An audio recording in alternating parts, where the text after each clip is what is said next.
മലയാളി പ്രേക്ഷകരുടെ ഒരു കാലത്ത് പ്രിയ നായികമാരിൽ ഒരാളായിരുന്നു സംയുക്ത വർമ്മ.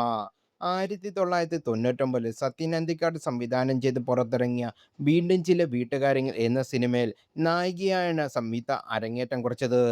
ആദ്യ ചിത്രത്തിൽ തന്നെ മികച്ച നടിക്കുള്ള കേരള സംസ്ഥാന ചലച്ചിത്ര അവാർഡും താരം സ്വന്തമാക്കി. പിന്നീട് ഇവിടെ നിന്ന് നിരവധി നല്ല കഥാപാത്രങ്ങൾ താരത്തിന് ലഭിച്ചു. സംയുക്തയെ തേടി നല്ല അവസരങ്ങൾക്കൊപ്പം അവാർഡുകളും എത്തി.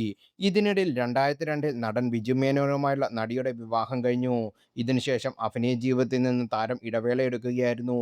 2002-ൽ പുറത്തിറങ്ങിയ ഒരു കുബേരനാണ് അവസാനം അഭിനയിച്ച ചിത്രം. എന്നാൽ സോഷ്യൽ മീഡിയയിൽ സജീവമായ താരം തൻ്റെ ചിത്രങ്ങളും വീഡിയോകളും പങ്കുവെക്കാറുമുണ്ട്. സ്വകാര്യ ജീവിതത്തിലെ മനോഹരമായ നിമിഷങ്ങൾ ഇടയ്ക്ക് ആരാധകരുമായി പങ്കുവെക്കാറുമുണ്ട്. യോഗയിൽ പരിശീലനം നേരിട്ടുള്ള താരം നല്ലൊരു യോഗാഭ്യാസി കൂടിയാണ്. യോഗയുമായി ബന്ധപ്പെട്ട വിശേഷങ്ങളും ചിത്രങ്ങളും താരം കൂടുതലായും പങ്കുവെക്കാറുള്ളത്. എന്നാൽ താരത്തിൻ്റെ മിക്ക പോസ്റ്റിലും താഴെയായി സിനിമയിലേക്ക് ഇനിയൊരു തിരിച്ചുവരവ് ഉണ്ടാകുമോ എന്നാണ് ആരാധകർ ചോദിക്കുന്നത്.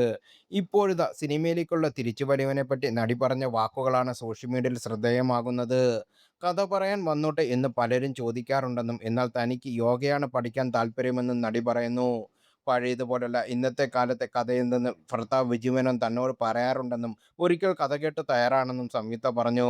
എന്നാൽ ഒരിക്കൽ ഒരു കഥ കേൾക്കാൻ എല്ലാം തയ്യാറായിരുന്നു. പക്ഷേ കൃത്യം ആ സമയത്ത് അമ്മയ്ക്ക് തൻ്റെ അനിയത്തിയുടെ അടുത്തേക്ക് വിദേശത്തേക്ക് പോകേണ്ടി വന്നു. പിന്നെ മോൻ്റെ കാര്യവും വീട്ടിലെ കാര്യവും എല്ലാം എൻ്റെ തലയിലായി. അങ്ങനെ പിന്നെ കേൾക്കാം എന്ന് പറഞ്ഞ് ആ കഥയും മാറ്റിവെച്ചുവെന്നാണ് നടി പറയുന്നത്. സമയത്തിൽ വിശ്വസിക്കുന്ന ആളാണ് താനെന്നും സംയുക്ത കൂട്ടിച്ചേർത്തു.